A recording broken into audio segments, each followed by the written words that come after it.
Class 12th accountancy chapter second question 34 यानी नया topic open होने जा रहा है। नया टॉपिक क्या है? Accounting for revaluation of assets and liabilities when there is change in the profit sharing ratio of existing partners. यानी जो पुराने पार्टनर हैं, जो एग्जिस्टिंग पार्टनर्स हैं, एग्जिस्टिंग पार्टनर्स के जब रेशियो चेंज होंगे तो इससे क्या अफेक्ट पड़ेगा फर्म के एसेट्स और लाइबिलिटीज़ पे। यानी जब इनका प्रॉफिट शेयरिंग रेशियो चेंज होगा तो जितने भी एसेट्स एंड लाइबिलिटीज ये सब रीवैल्यू होंगे। यानी किसी के वैल्यू बढ़ सकते हैं तो किसी के वैल्यू घट सकते हैं। तो इसके लिए हम रीवैल्यूएशन अकाउंट प्रिपेयर करेंगे, ये देखने के लिए कि रीवैल्यूएशन अकाउंट में कि प्रॉफिट हो रहा है या लॉस हो रहा है। ठीक, अब रीवैल्यूएशन अकाउंट होता क्या है? देखिए, रीवैल्यूएशन अकाउंट जो है वो नेचर में आपका नॉमिनल अकाउंट है। ठीक है, रिवैल्यूएशन नेचर में क्या है? नॉमिनल अकाउंट है। नॉमिनल अकाउंट का रूल क्या है? Debit the receiver and credit all the expenses and losses are debit and all the income and gains are credit. ये आपका नॉमिनल अकाउंट का रूल है। ठीक है, देखिए अब जितने भी नुकसान हैं, जितने भी नुकसान लॉसेज है, सब डेबिट साइड आएंगे। To decrease in current asset, अगर करेंट असेट्स की वैल्यू घट जाए, यानी करेंट असेट की वैल्यू मान लीजिए थी 10,000, अब हो गया 8,000, 2,000 से घट गया ना तो 2,000 इसमें लिखा आएगा। करेंट लायबिलिटी मान लीजिए किसी को मुझे देना था 5,000 रुपये में, मुझे किसी को देना था, लेकिन कुछ दिन बाद 1 साल बाद हमें उससे 8,000 रुपये देना है, तो 3,000 से बढ़ गया तो 3,000 नुकसान इसमें लिखाएगा। अनरिकॉर्डेड लायबिलिटी या फिर अनफॉर्सीन लायबिलिटी। ठीक है, कभी अनरिकॉर्डेड के नाम से आता है, कभी अनफॉर्सीन के नाम से आता है। अनरिकॉर्डेड का मतलब ये है कि जो लायबिलिटी बैलेंस शीट में रिकॉर्ड नहीं हुई है। अगर बैलेंस शीट में रिकॉर्ड नहीं हो तब भी तो हमें उसे पैसा देना पड़ेगा, तो ये भी हमारा नुकसान है। अगर एसेट्स की वैल्यू बढ़ जाए तो हमारे लिए फ़ायदा है, और घट जाए, करेंट लायबिलिटी घट जाए, किसी को 10,000 रुपये देना तो उसने कहा ऐसा है तो मुझे 7,000 रुपये दे दो, 3,000 छोड़ रहा हूँ, 3,000 हमारे लिए फ़ायदा हो गया। अनरिकॉर्डेड असेट या फिर अनफॉर्सीन असेट्स। ठीक है, अनफॉर्सीन लिखाएगा यहाँ पे, मैंने सिर्फ फॉर्सीन लिखा है। अनफॉर्सीन असेट्स यहाँ पे अनफॉर्सीन रहेगा। ठीक है, थोड़ा सा आप लोग मैनेज कर लीजिएगा। अनरिकॉर्डेड असेट्स और अनफॉर्सीन असेट्स, ये भी असेट्स वो असेट्स होते हैं जो बैलेंस शीट में रिकॉर्ड नहीं हुए होते, तो ये भी हमारे लिए असेट होगा। ठीक, अब हम बनाते हैं रिवैल्यूएशन अकाउंट कि प्रॉफिट होता है या लॉस। रिवैल्यूएशन अकाउंट,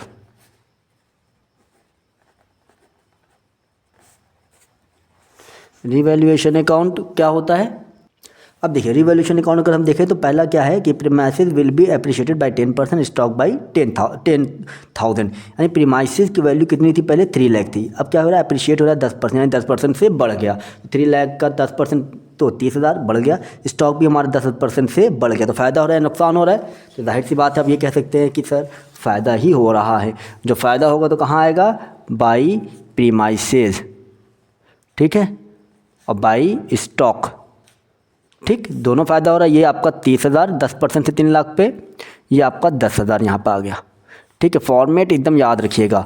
ठीक, नुकसान इधर लिखाएगा और फ़ायदा इस तरफ लिखाएगा। फिर उसके बाद क्या है? Provision for doubtful debt is to be made on debtors 4%। Debtors कितना था? 2,50,000 था, तो 4% से इस पर हमें क्या बनाना है? हमें प्रोविज़न मेंटेन करना है। तो 4% से 2.5 लाख पर कितना प्रोविज़न आएगा? तो 100, 10% से 25,000, 5% 12,500, तो कितना हो सकता है? तो आपका 4% से डेटर्स पे आ जाएगा क्या कहते हैं? 10,000। तो टू प्रोविज़न है तो यहाँ पे लिखाएगा to provision for doubtful debts कितना? 10,000। ठीक, अब उसके बाद क्या है? अब उसके बाद आपका मशीनी सन्ड्री क्रेडिटर से बी रिड्यूस बाई 15,000। ये देखिए, सन्ड्री क्रेडिटर कितना था? 2,15,000 से घट गया। ये याद रखिए कि बाई है कि टू है कि ऐट है। बाई मतलब 15,000 से घट रहा। अगर ये हो जाता sundry creditor be reduced at 1,50,000, at 1,50,000 का मतलब सन्ड्री क्रेडिटर 1,50,000 तक हो गया है, इसका मतलब 50,000 से घटा है हमारा। तो ये 15,000 से घट रहा है, तो 15,000 से घट रहा है तो कितना आ जाएगा? 15,000 से घट रहा है तो हमें फ़ायदा हो रहा है। ठीक, तो बाई सन्ड्री क्रेडिटर्स 15,000। ठीक है, ये हो गया।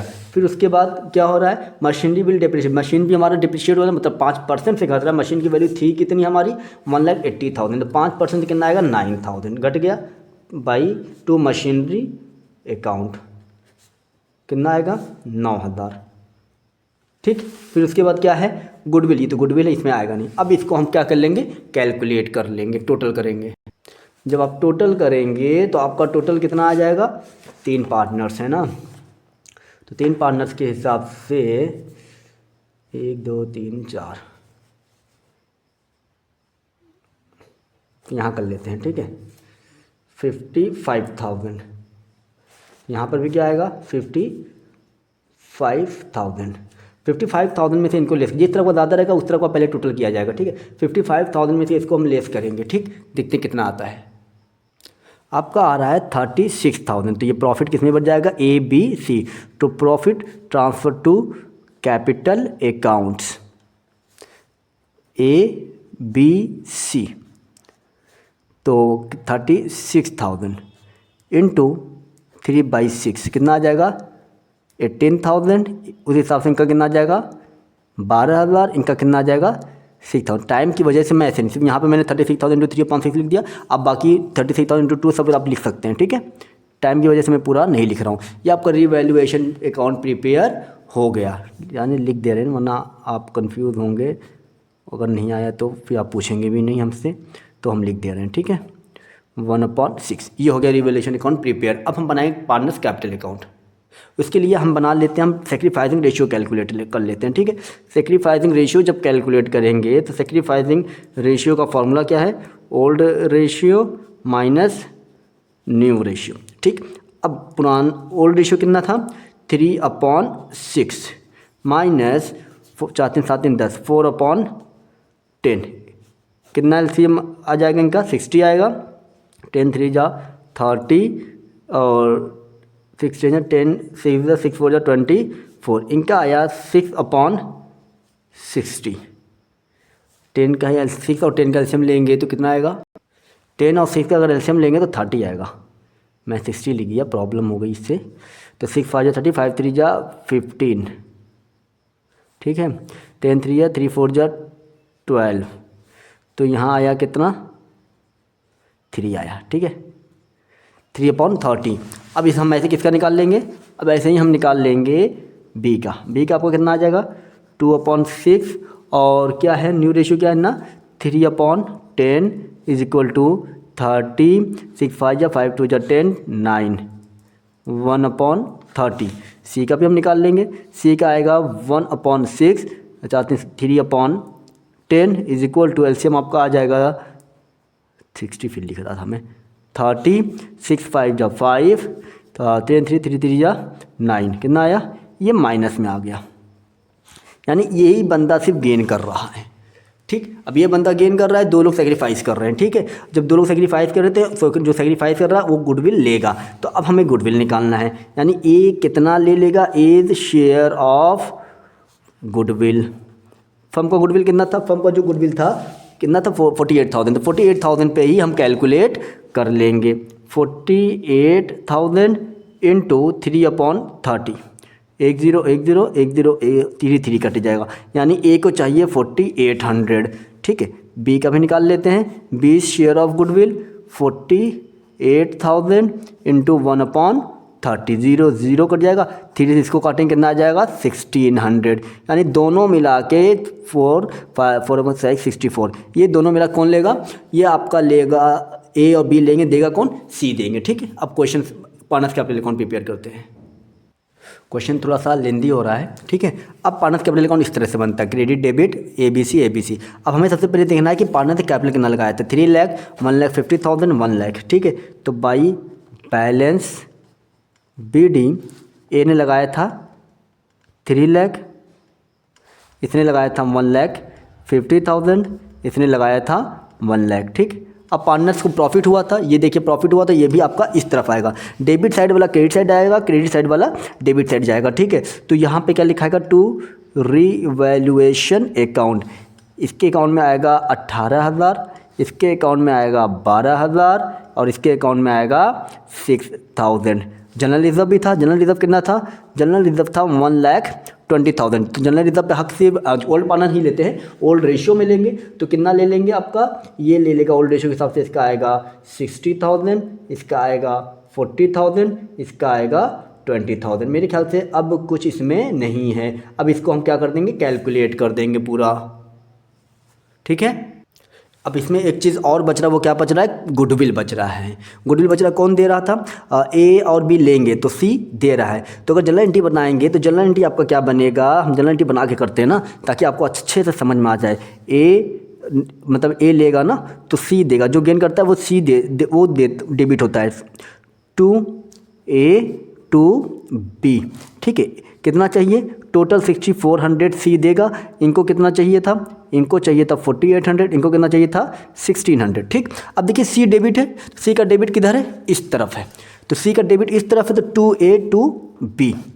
ठीक है, टू ए टू बी, लेकिन अमाउंट किसके में लिखाएगा, सी में लिखाएगा। ठीक है, तो इस ए 4800 ए को दिया, इनको 1600 दिया। अब देखिए ए और बी क्रेडिट है, तो ए और बी की क्रेडिट किधर, इस तरफ है, तो यहाँ क्या लिखाएगा, बाई सी लिखाएगा। अमाउंट किसके में लिखाएगा, ए और बी में, जिसका नाम लिखाएगा उसके में नहीं लिखाएगा अमाउंट। ठीक है, ए में कितना लिखाएगा 4800, इनके में कितना लिखाएगा 1600। ठीक, ये हो गया आपका कंप्लीट। अब इसको हम क्या करेंगे, टोटल करेंगे, बैलेंस शीट देखते हैं कितना आता है। जिस तरह का ज़्यादा होता है उस तरह का टोटल ज़्यादा होता है। ठीक है, ये आएगा 1,26,000। ठीक है, अब सबका टोटल के करना पड़ेगा हमें। अब देखिए टोटल करेंगे। ठीक है, इनका टोटल आपका आ गया 2,03,600, इनका टोटल आ रहा है 3,82,800। ठीक, तो यहाँ पर टू बैलेंस सी डी करेंगे, कितना आएगा 3,82,800, 2,03,600। इनका था 1,26,000, 1,26,000 में से इनको माइनस करेंगे तो आएगा 1,90,600। यहाँ पर इनका यही अमाउंट आएगा। ठीक है, टोटल क्या रहेगा 1,26,000। ठीक, इनका यही रहेगा, इनका यही रहेगा। अब हम बनाएंगे बैलेंस शीट। ठीक, टाइम कम होने की वजह से मैं ऐसा कर रहा हूँ। ठीक है, ताकि वीडियो ज़्यादा लेंदी ना हो। सबसे पहले देखिए बैलेंस शीट में यहाँ पे क्या लिखा है, प्रीमाइसेस, तो प्रीमाइसेस लिख देते हैं। आपको याद होगा प्रीमाइसेस हमारा 10% से बढ़ा था, तो 3 लाख से 10% से बढ़ा कितना हो गया 3,30,000। मशीनरी आपको याद होगा, मशीनरी हमारा रिड्यूस हुआ था। ठीक है, कितने परसेंट से मशीनरी आपका रिड्यूस हुआ था 5%, यानी 9,000 घट गया था, तो कितना हो गया 1,71,000। स्टॉक आपको याद होगा कि स्टॉक भी हमारा बढ़ा था 10,000 से, तो स्टॉक यहाँ 1,20,000 है, तो अब कितना हो जाएगा 1,30,000। फिर स्टॉक के बाद डेटर्स, आपको याद होगा कि डेटर्स जो था हमारा वो भी घटा था 10,000 से, 4% से घटा था, 2.5 लाख पे 4% 10,000 होता है, तो कितना हो गया 2,40,000। फिर उसके बाद बैंक अकाउंट। ठीक है, बैंक अकाउंट कितना आएगा 20,000 था तो 20,000 आएगा। ठीक, अब यहाँ पर क्या है सन्ड्री क्रेडिटर्स, आपको याद होगा कि सन्ड्री क्रेडिटर 2 लाख था, 15,000 से घट गया था, तो कितना बचेगा 1,85,000। अब आएगा क्या कैपिटल, जर्नलिज्म नहीं आएगा। क्यों नहीं आएगा, क्योंकि जर्नलिज्म ऑलरेडी ट्रांसफ़र हो चुका है। ए बी सी, अब देखिए एक अकाउंट में कितना गया था, एक अकाउंट में आपका आया था 3,82,000, 3,82,800। बैंक अकाउंट में कितना आया था 2,03,600। इनके अकाउंट में कितना आया था 1,19,600। अब इनको क्या कर देंगे टोटल। अब जब इनको हम टोटल करेंगे आपका आ जाएगा कितना 7,06,000। ठीक है, ये हो गया 7,06,000। अब इनको टोटल कर दिया जाएगा। ठीक है, जब इनको आप टोटल करोगे तो ये आएगा 8,91,000। इनका भी टोटल करके हम देख लेते हैं 0 0 0 1 4 2 6 3 9 9 7 16 3 19 का 9 कैरी 1 2 3 4 सॉरी 2 4 3 7 3 10 3 13 13 4 17 17 18 19 19 और 1 मिनट थोड़ा सा हमें देखना पड़ेगा। सही आ रहा है आपका, ये भी आपका कितना आ गया 19 का 9 कैरी 1 3 4 5 6 2 8। ये आपका हो गया क्वेश्चन सॉल्व। थोड़ा सा वीडियो लेंदी हो गया है, उम्मीद करते हैं आप अंडरस्टैंडिंग है आपके अंदर। अब इस तरह से अब लेंदी होंगे सारे वीडियो जितने भी आएंगे अब सब लेंदी होंगे, क्योंकि अब सारे में इस तरह से अकाउंट प्रिपेयर होंगे। कोई भी डाउट हो तो आप क्वेश्चन पूछ सकते हैं।